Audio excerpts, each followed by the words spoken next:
Welcome to the August 8th meeting of the Oklahoma City Economic Development Trust.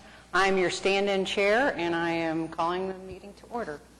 Stand-in chair, Larry, don't laugh.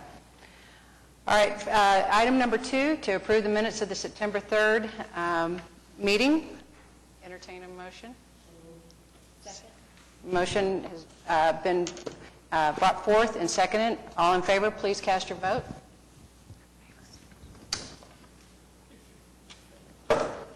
Okay, I'll get it in a minute.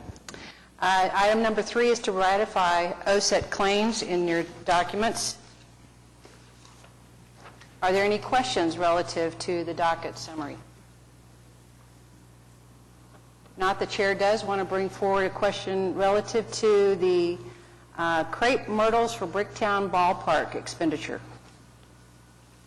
Brent? Yes. In February, the City Council approved the allocation of $750,000 of TIF2 funds to support Bricktown infrastructure, and part of that scope included the replacement of the trees along Reno Avenue on the south side of the ballpark. And that's what we did, is we went in and we took out the existing trees and put in the new crepe myrtles. Any other questions? If not, Chair would entertain a motion. Move to approve. Okay. If you would all cast your votes, please. Motion carries. Thank you.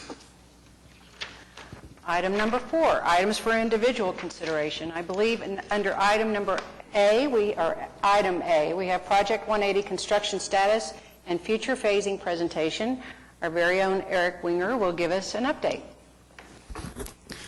Thank you. I appreciate it very much. As we look forward into Project 180 and as we look at some of the history of where we've been, we're now wrapping up the 5 original packages for streetscapes. We've completed the Myriad Botanical Gardens, we've completed the Bicentennial Park, but we're now ready to launch into the next series of streetscapes. And so what I'm presenting this afternoon, of course, is looking forward into packages 6A, 6B, and then 7. Funding is in place for these projects, and so we've looked at those at previous meetings, and so what I'm going to show you today is how those 3 are going to just coordinate with one another. When we look at 6A and 6B, this is a downtown drawing that I think that some of you have become familiar. Everything that is in blue is the packages that have already been completed, so that represents packages 1 through 5. Everything that is in yellow is package 6A, and what you see in the orange is 6B. One of the reasons that we split these packages, I'm sure many are aware that there's been a recent grant received for the hub, the new intermodal transit hub for Oklahoma City. It's the Santa Fe train station. The work that's in front of that, which would include EK Gaylord, needs to be coordinated with that hub architecture and some of the other improvements that are there. So to not delay package 180 further, we're actually going to move forward with 6A. 6B is most likely going to come after 7, but I'll show that order here in just a minute. Looking at bid package 7 phasing, it's identified in brown on this drawing. And again, so we're looking at 3 coordinated packages.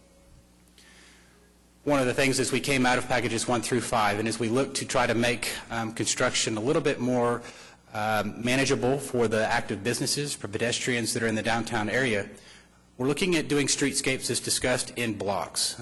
You're going to see here as we start and get ready to do the initiation of 6A, there's a contract that's included in your agenda day for approval. So this is something that's ready to go beginning at the end of October. We're only going to initiate a few blocks in an intersection at a time. A contractor is not going to be allowed to tear up additional blocks until the ones shown are actually completed, and that's all the way through the landscaping phase.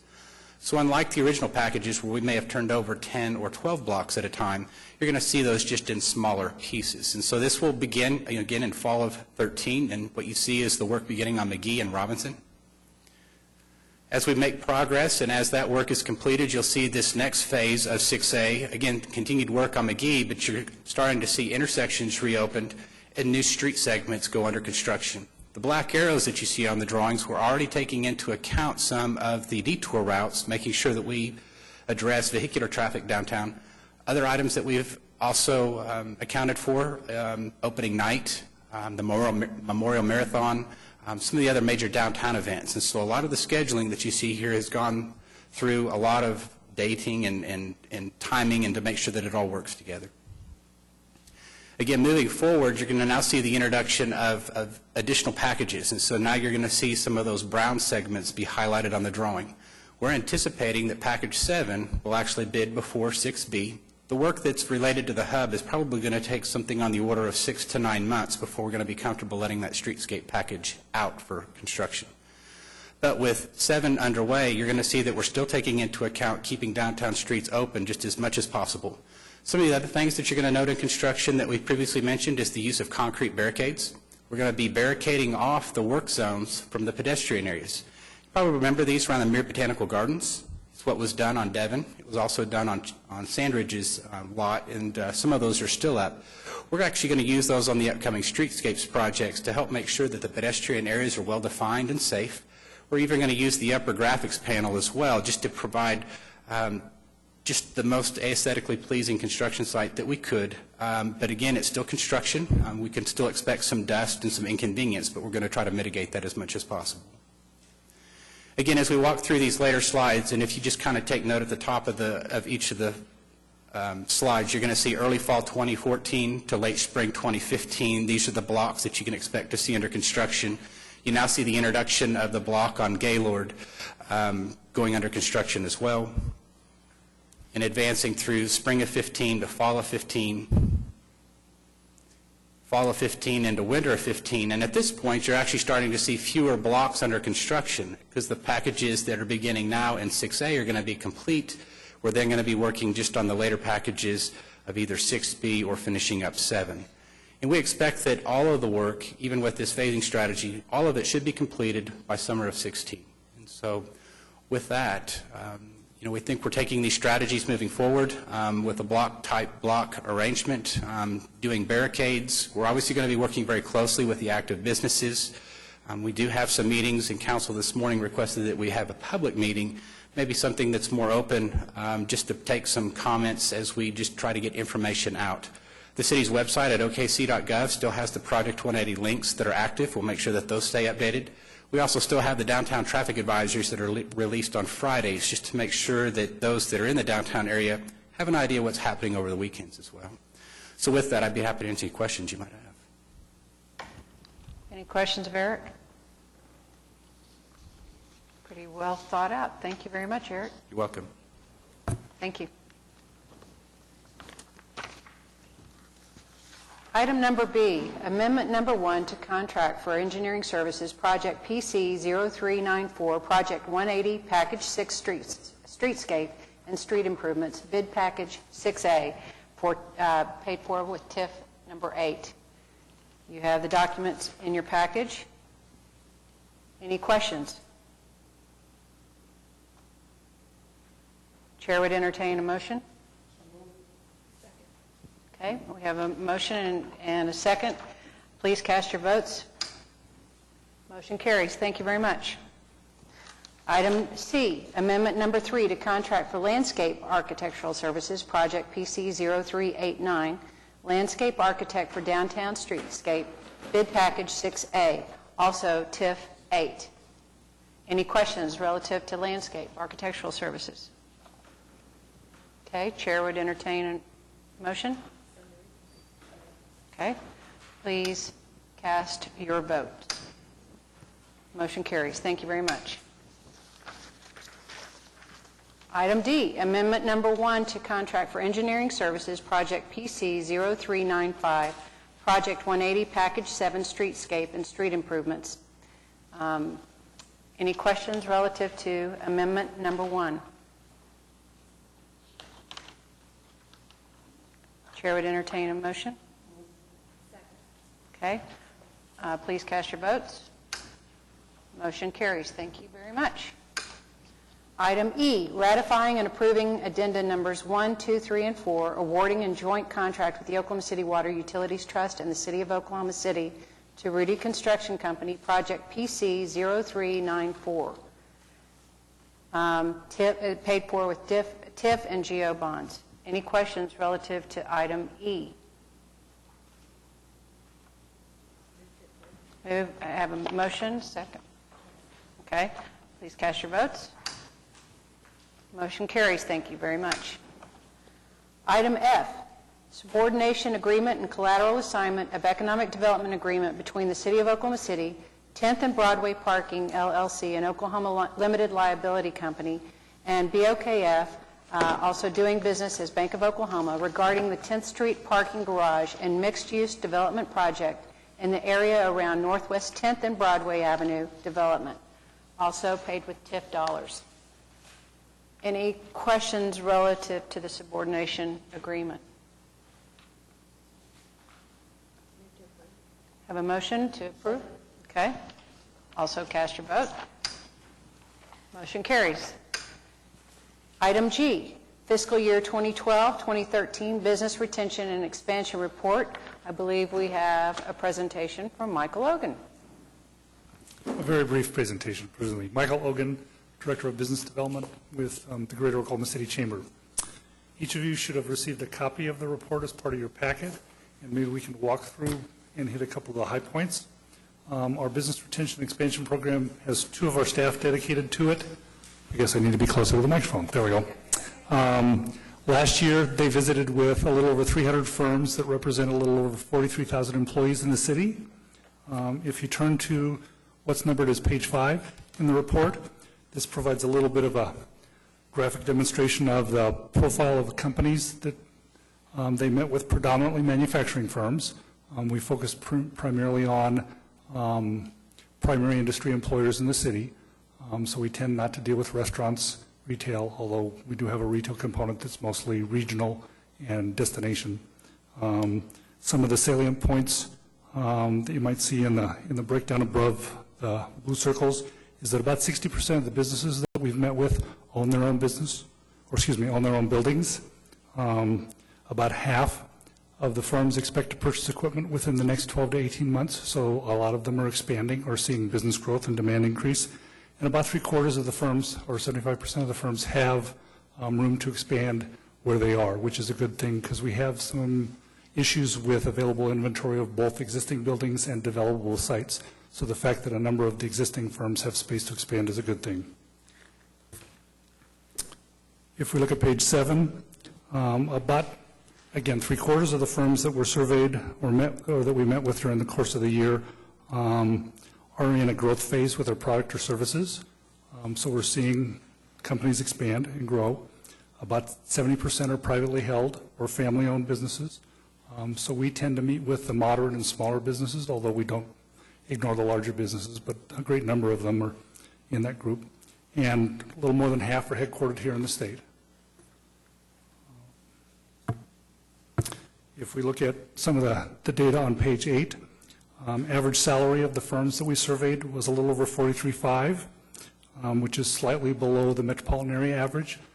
We try to meet with a representative sample of firms throughout the economy to get a good assessment of what's going on. About half the firms we met with, 165 out of the 306, actually added jobs during the last 12-month period, which is a fair indication of what's happening in the marketplace as well. One of the things you may look at on page 9 is we built a little dashboard that sort of has gauges of where we're doing well and where we might not be doing as well as a community. And the 2 that probably stand out, which generally probably aren't a surprise to you, are transportation and education, which both got less than advantageous ranking. Some of those are things that the city can't do anything about within transportation. Some of those are dealing with both local streets and bridges, which we have a number of bond measures that are targeted at those, but we're still sort of playing catch-up in some portions of the city, particularly in some of the industrial areas with some streets. Rhonda, you had asked about some of the questions like with the ranking of the interstate system. Local streets and the interstate system, the issue is not so much that the grid's not there, but some of the road surfaces aren't in very good condition and are in need of repair and upgrade. Michael, could the interstate system, the significance of that negativity, could that have also been the crosstown construction? Could have been the crosstown construction. We've also heard from firms that if they're dealing with movement of interstate product, that the fact that the interstate between here and Tulsa is a turnpike sometimes is a disadvantage as opposed to being a normal interstate freeway.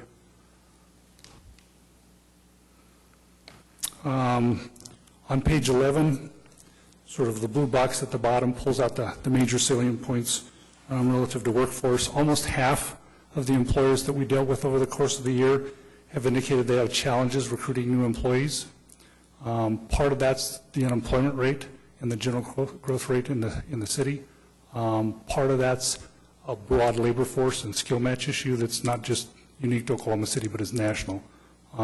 Some of that relates to some of our larger employers that are growing and tend to be a magnet for a number of skilled positions. The oil and gas companies tend to be an employer of choice for IT and engineering positions. So if you're a smaller company that also hires those people, it's hard to compete with the Chesapeakes and the Devon of the world, and that tends to just be an artifice of the growth in those firms. The other item that is a little bit of a red flag for the future is about 86% of the existing workforce in key sectors or key occupations are middle-aged or older workers. So there will be a retirement bubble that we're going to hit in the next probably 10 to 15 years. And that, again, is not unique to Oklahoma City. That's what we're going to see nationally. But we don't have a very good pipeline in some skilled occupations, welding, machinists in particular, to backfill in those areas. The rest of the report provides some general information on sort of the regional connectivity and what's been happening in the retail sector as a really broad overview.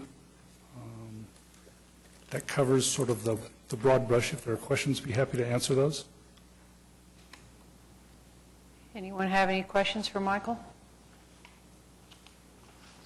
This is a very valuable report to give us a feeling of very important customers of Oklahoma City, and that's our existing businesses. Right. We try to do this every year so we can look at for consistency and if things are changing up or down, so we have a gauge of where things are getting better or where things might not be getting better. Okay. Thank you, sir. Appreciate it. Item 5, General Manager's Reports. Brent? Thank you. I was going to go over this briefly. There's not much activity has occurred since our last report. I wanted to just point out with you, I sent you all an email yesterday related to OrthoCare Innovations and their closing here in Oklahoma City. I'd like to refer you to page 6 or page 4 of the General Manager's Report. You can see when we entered an agreement with them they were going to create 83 jobs. We incentivized them with $415,000. Back in, we advanced $150,000 initially, and then over time as they created jobs, as you can see on this sheet, they basically received a credit. And to date, they have paid us back in August of last year.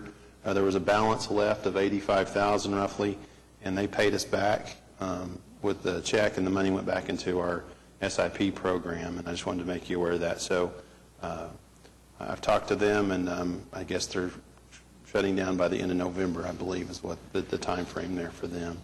To continue to work with people like AAA to get additional information.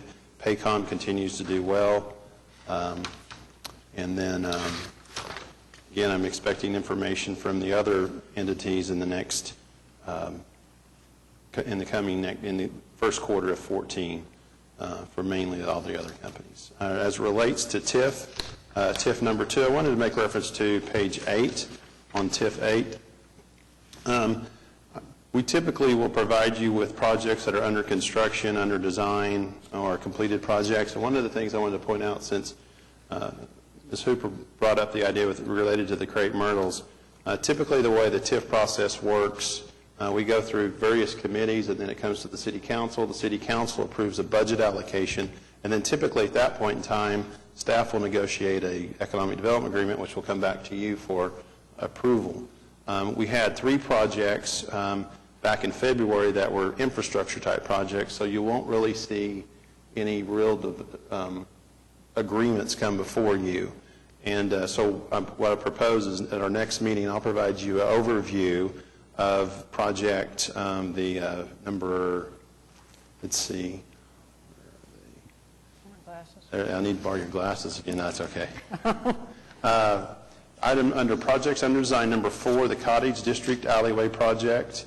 Number 5, the downtown sidewalk project. And number 7, the Bricktown infrastructure project. I'll come back and show you some pictures and provide you more detail related to those.